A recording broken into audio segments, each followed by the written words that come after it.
os dias, sobre todos os pontos de vista, vamos cada vez melhor. Eu sou Viviane Machado, do canal Vivi em Portugal. Tô aqui hoje para trazer mais conteúdo. Espero que seja de grande valia nessa busca pelo conhecimento, né? Já tive aí do outro lado da telinha, sei como é querer saber sempre mais nessa imigração para Portugal. E eu tô aqui hoje para trazer toda a minha vivência, toda a minha experiência de quase 3 anos cá em Portugal com a minha família, tá certo? Se você não é inscrito no canal de antemão, ó, já se inscreve, deixa aquele like, ativa o sininho da notificação, não custa nada pra você, é de graça.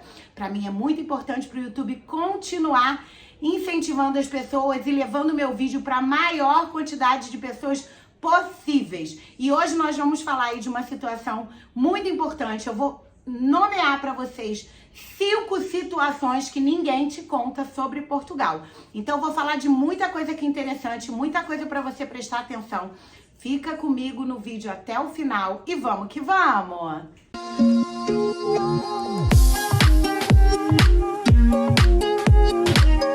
Então, gente, vamos começar aí a falar as 5 coisas que ninguém te contam sobre Portugal. Eu selecionei para vocês, claro que tem muito mais do que 5.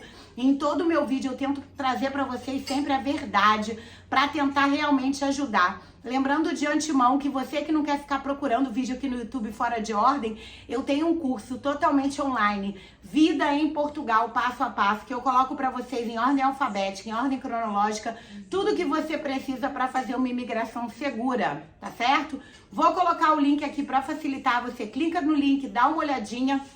De repente é um valor aí que cabe no seu bolso e você vai poupar tempo e procura aqui no YouTube, tá certo? Então vamos ao primeiro item que ninguém te conta sobre Portugal. Eu vou começar falando aí de um tema que brasileiro gosta muito, né? A maioria, pelo menos. Não sei se é sobre você, mas são as praias. O que ninguém te conta sobre as praias, né? Aqui de Portugal.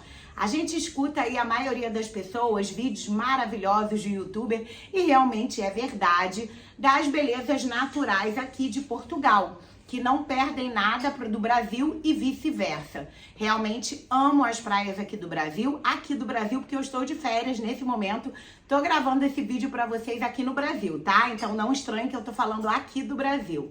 Mas também as belezas naturais das praias de Portugal são fenomenais. Mas o que ninguém te conta sobre as praias de Portugal? Em relação ao época do ano, aqui em Portugal não é igual a maioria das regiões aqui no Brasil, por exemplo, eu como uma boa carioca aqui do Rio de Janeiro, né? Que a gente está aqui em pleno inverno, né? E a gente continua indo à praia, com dias maravilhosos, chegando a 30 graus aí a temperatura. E quando a gente fala aqui em Portugal, na Europa, já não é isso. Você tem as 4 estações do ano bem definidas, então realmente o período de praia aqui em Portugal, ele é reduzido, são 3 meses e nada mais. E isso é uma questão aí que ninguém te fala, né? Em relação também à água gelada. Gente, não é gelada, é congelante, é uma loucura.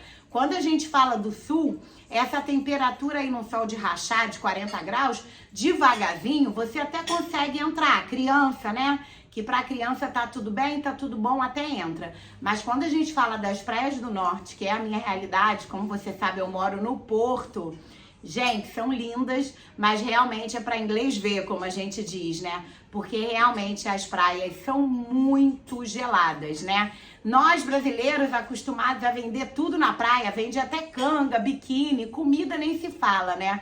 Em Portugal é outra realidade. Esses ambulantes, essas pessoas que ficam vendendo na beira da praia mesmo, você só vê a bola de Berlim. Bola de Berlim, Viviane? O que é bola de Berlim? Bola de Berlim nada mais é do que um doce português muito tradicional aqui, que é o nosso sonho no Brasil, né? É a mesma coisa, gente, só muda o nome, sinceramente. Já provei vários, uma delícia, mas eles têm muito costume. E o recheio, que geralmente aqui no Brasil a gente tem aquele amarelo, que é o de creme, e o de doce de leite, né? Em Portugal não, eles têm vários sabores, tem de nata, tem de chocolate, tem muitos sabores realmente, porque eles prezam muito esse doce. E a única coisa que você vê o vendedor com isopor na praia vendendo, mais nada você vê. Fora o silêncio, né? Porque dependendo do local aí do Brasil, as praias são muito barulhentas, as pessoas levam caixas de som, não respeitam muito. E lá em Portugal é proibido, incide até coima, isso mesmo, coima é multa. Então, assim, tem uma realidade bem diferente das praias de Portugal e as praias do Brasil. O nosso segundo item que eu separei para falar para vocês é em relação ao transporte, né? O que ninguém te conta aí em Portugal sobre o transporte é que o transporte ele é eficiente em algumas cidades, na capital, que é Lisboa, nos grandes centros, né? Quando a gente fala ali no Porto, nas cidades que são mais importantes, maiores, mais populosas, mas quando a gente fala de cidades menores, que é a realidade do imigrante quando chega, porque vai procurar um arrendamento mais barato, enfim, para poder conseguir chegar, se estabilizar, já que a gente fala aí que realmente, quando a gente vai com real para a mudança do euro, quase R$6 um euro, não é brincadeira, então a gente precisa de um tempo, começar a ganhar em euro para poder se organizar.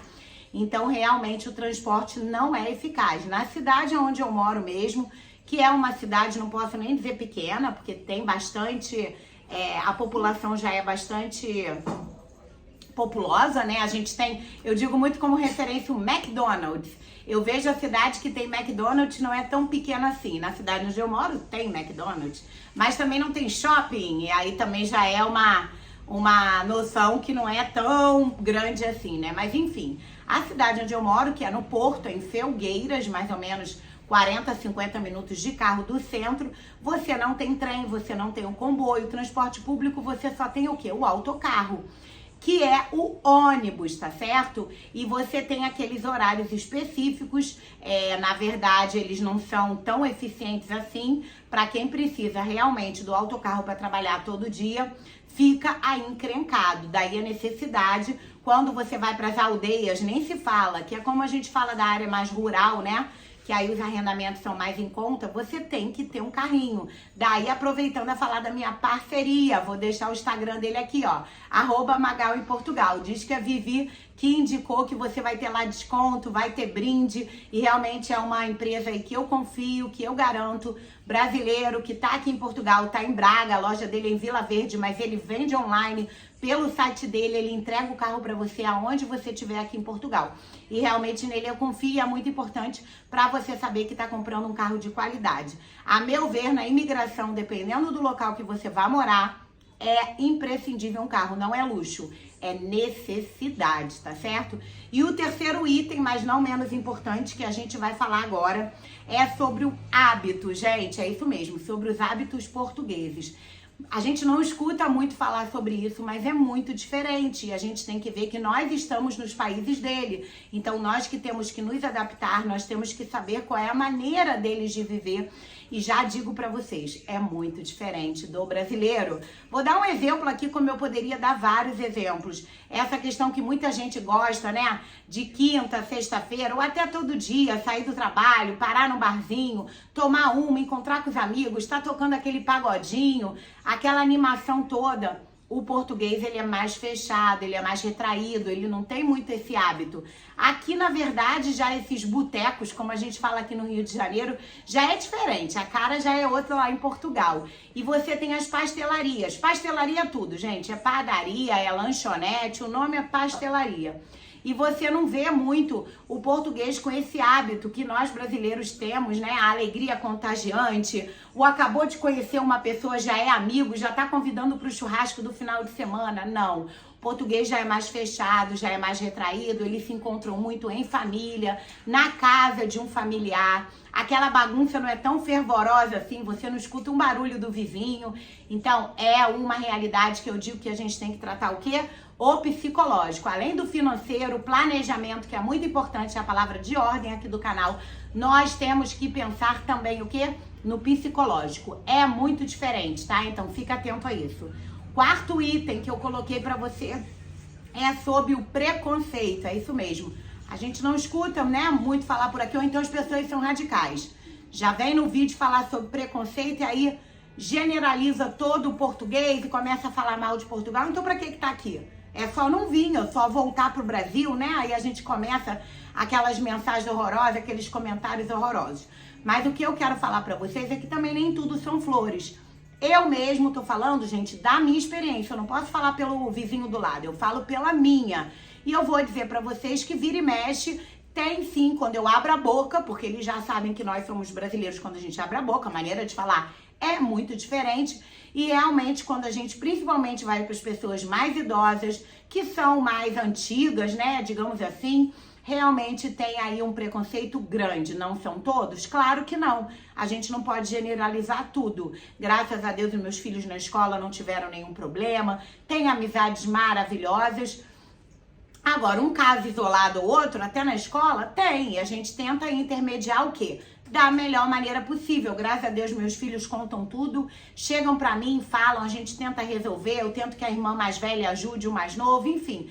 A gente não vai alarmando e vai tentando resolver ali da melhor maneira possível. Mas a gente que já é adulto, que já tem um outro entendimento no mercado, no meu dia a dia, no estacionamento, eu vejo sim, num primeiro momento, as pessoas com os olhos tortos. Por quê? Porque antigamente, aí há 30, 40 anos atrás, a realidade do imigrante brasileiro que ia para Portugal era outra. Infelizmente, eles viam mulher que vinha para Portugal, era para trabalhar onde? A gente fala no Brasil o quê? Cabaré, nessas casas de massagem. Então, realmente, quando eles veem um brasileiro, quando vê, né, uma mulher, eu no meu caso, como sempre a minha experiência, quando eu abro a boca, já generaliza. Então, a gente tem que ir buscando o nosso espaço com muita calma, com muita educação, sabendo que nós é que estamos no país deles e nada que faça eu ter maiores preocupações, eu pensar em voltar pro Brasil, não. Consigo com o meu jeito, com meus 3 jeitos, digamos assim, resolver e ficar tudo bem.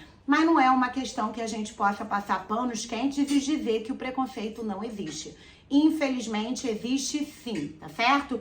E o quinto e último item que eu queria trazer pra vocês, pro vídeo não ficar muito longo, porque vocês podem ver que conversa a gente tem até amanhã, né? Graças a Deus, problema de falar, de contar pra vocês eu não tenho. O que eu separei pra vocês é o arrendamento. Gente, infelizmente, muitas pessoas me perguntam, indo uma pessoa só para trabalhar da família, para poder arrendar, alugar, né, gente? Aqui eles falam só arrendamento, mas é o aluguel. Um apartamento, realmente, hoje em dia, a realidade de Portugal é outra. Você não consegue, com um salário mínimo, 760 euros, arrendar um apartamento e viver com a sua família. Mais de 50%, sem dúvida, vai para o seu arrendamento. Os arrendamentos estão muito caros. Portugal não está acostumado com a inflação que nós brasileiros, infelizmente, já estamos. Então, realmente, a economia está muito aquecida. 2 pessoas vindo, o marido e a esposa vão trabalhar, a criança já é mais crescidinha, já dá para ir para a escola sozinha, voltar, a realidade já se torna outra. Agora, vir um casal que seja com um filho e uma pessoa só trabalhar, eu digo pra você que não dá. Realmente os valores do arrendamento estão muito puxados, não adianta eu querer ganhar seguidores, eu fingir, tampar o sol com a peneira e depois quando chegar aqui em Portugal, você passa a dificuldade. Realmente, gente, planejamento é a palavra de ordem e uma pessoa só trabalhando para poder pagar arrendamento, para se alimentar, hoje em dia, em Portugal, não dá. A realidade já é outra. Realmente, eu espero aí que eu tenha ajudado, que você tenha gostado do vídeo. Fiquem com Deus e até o próximo vídeo!